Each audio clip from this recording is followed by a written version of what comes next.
In most modern-day societies, the idea of not having sex may sound preposterous. After all, isn't physical intimacy one of the key ingredients of a healthy and fulfilling life? Well, if that's the case, then we stumble upon a problem.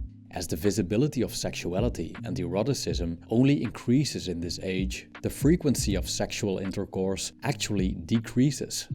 Recent numbers suggest that people, especially young men, are having less sex than before.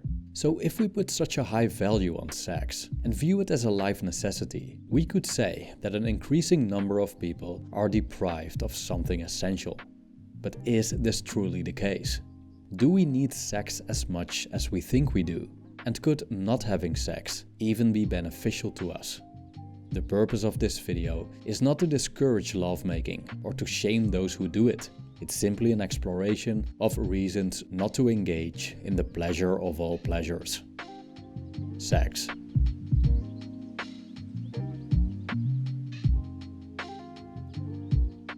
One, the sacrifice may not be worth it. In many cases, sex comes with a price. When you're not in a relationship or marriage, obtaining some fun between the sheets can be quite a hassle. And yes, even when you're with someone, it can be a rare occurrence. But let's approach this from the perspective of a single person who, in order to find a mate, needs to either be physically present at places with potential partners or use online services like dating apps and websites. First of all, this pursuit will not always be successful. In some cases, dependent on how your target category of people perceives you, it could take a while to find someone who suits your criteria in the physical sense. But even when you manage to find a suitable bed partner, there's always a chance the chemistry is lacking, or there could be performance anxiety. Or worse, the person you just met could turn out to be a dangerous psychopath. Then, of course, there's an option to exchange currency for pleasure. But are you willing to spend your hard-earned money for a moment of carnal knowledge with a sporting lady or gentleman? Also, one might want to contemplate the conditions and motivations of the people who do this kind of work. Like with many things in life, the pursuit of intimacy comes with risks. More than 2 millennia ago, philosopher Epicurus, inventor of a moral philosophy revolving around pleasure, clarified why sexual intercourse was not among the pleasures he pursued. The Epicurean stance towards sex is that it's a natural desire, but to be happy and content, which is the ultimate goal of the Epicurean, one does not require the fulfillment of this desire. Moreover, Epicurus argued that sex is never beneficial, and you are lucky if it doesn't harm you, implicating that it's harmful by default. Many would disagree with Epicurus' statement, but several studies, links below, show a correlation between poor mental health and the frequency of casual sex, also known as hookups.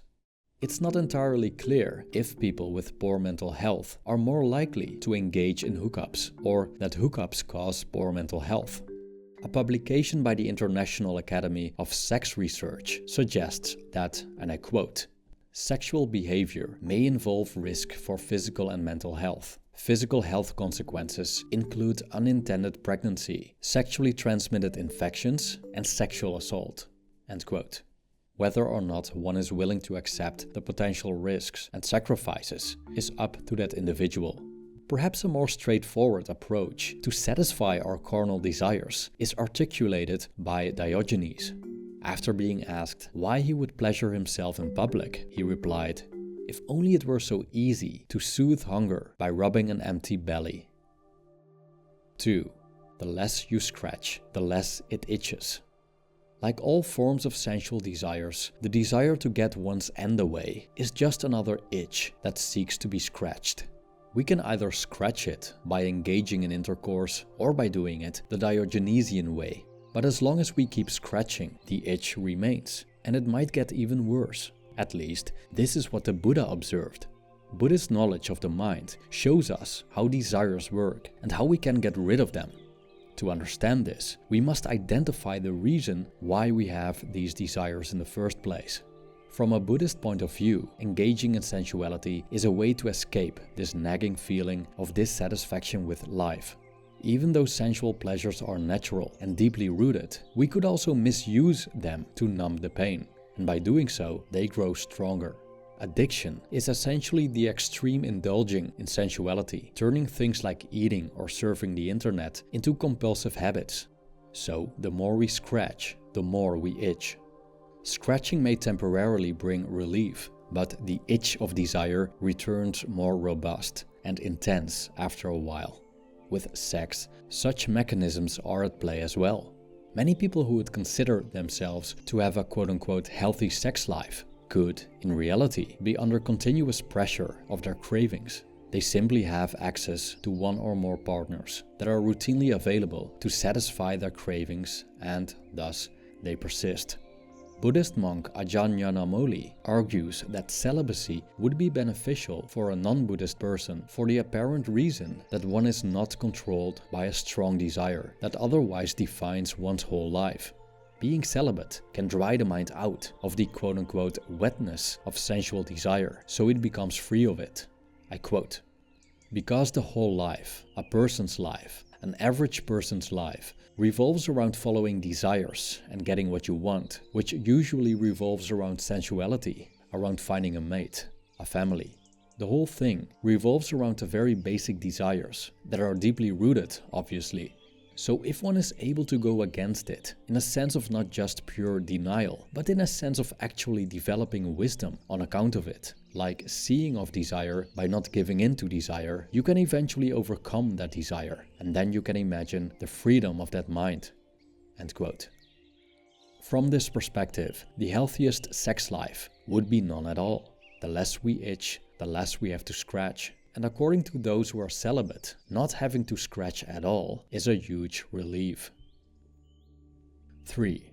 A different, more expansive life. Even though giving up sex seems like a heavy reduction in life satisfaction, there are numerous personal accounts of celibates that describe experiences of a different yet more expansive life.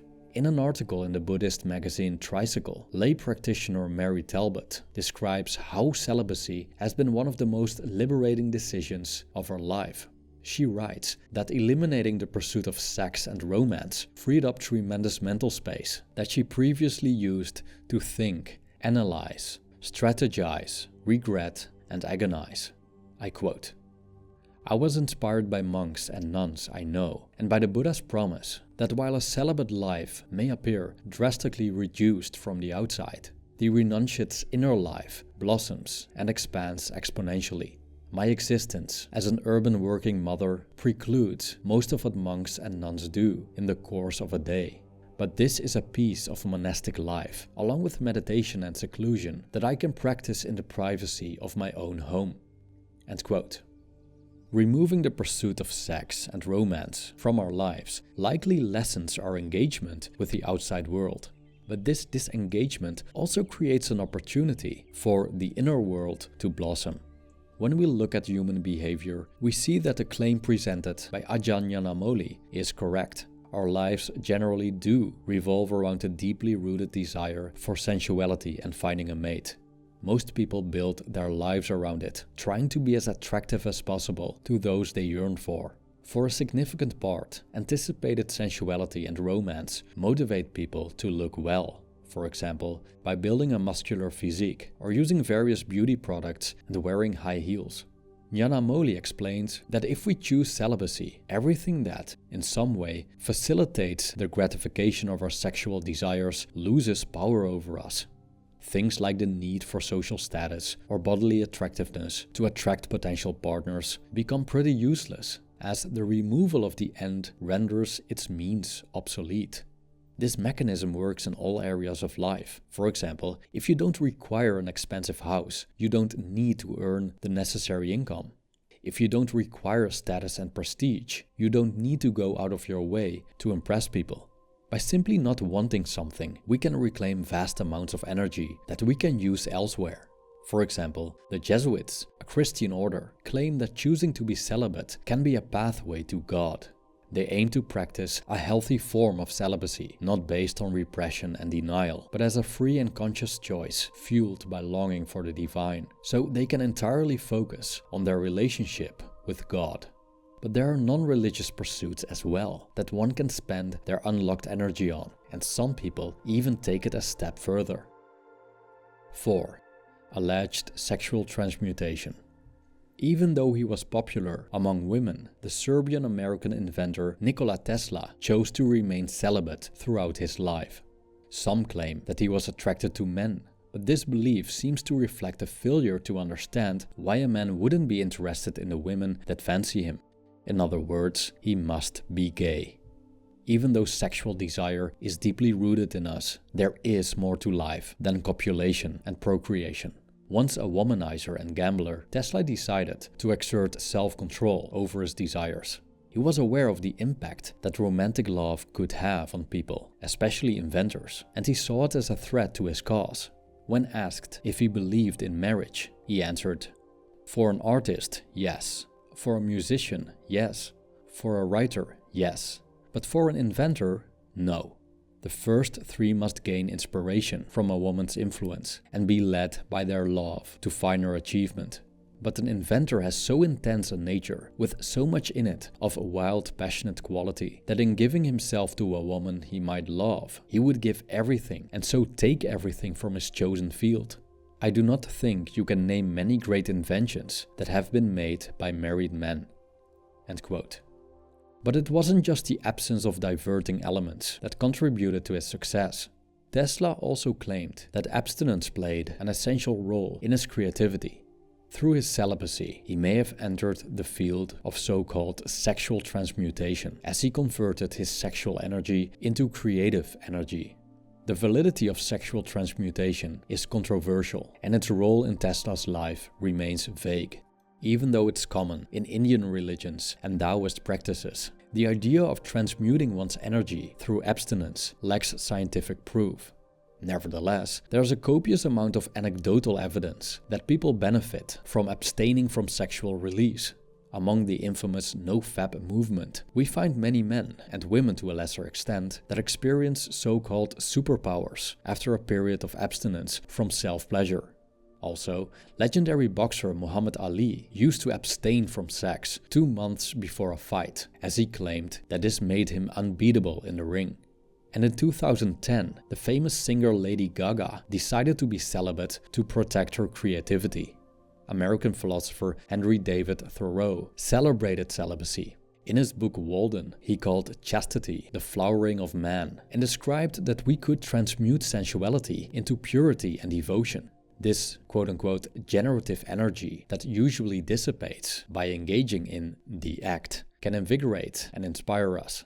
Genius, heroism, and holiness, he considered some of the various fruits that chastity brings. So whether or not sexual transmutation is a myth, it sounds like a valuable potential benefit and another reason to lay off the action between the sheets.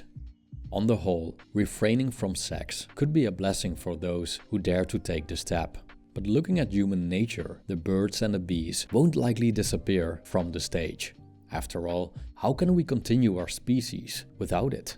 Not to speak of how pleasurable it can be.